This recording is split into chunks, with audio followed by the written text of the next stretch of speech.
কখনো কাউকে তার বর্তমান পরিস্থিতি দেখে অবহেলা করবেন না। মনে রাখবেন, সময়ের চাকা অনবরত ঘুরতে থাকে।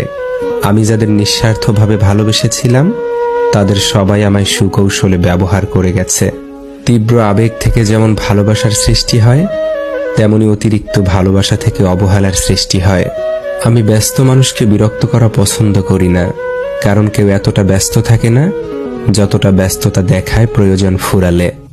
ভুলে অভিযোগ করিও না যার কাছে তোমার প্রশ্নের সঠিক উত্তর নেই। মনে রেখো, ভুল মানুষের মিথ্যা মায়ায় জড়িয়ে গেলে তোমার অভিযোগগুলো অজুহাত বানিয়ে একেবারে সরে যাবে। কিছু কিছু মানুষ দেখবেন যারা সামনে আসলে আন্তরিকতা দেখায় আর চোখের আড়াল হলে সমালোচনা করে। এমন মানুষগুলো তাদের আসল রূপটা প্রকাশ হওয়ার আগ পর্যন্ত একসাথে ওঠা বসাও করে। মানুষকে ভয় পাই বেশি, কারণ মানুষ দুই রূপে থাকে, এক রূপ মুখে আর এক রূপ মুখোশে।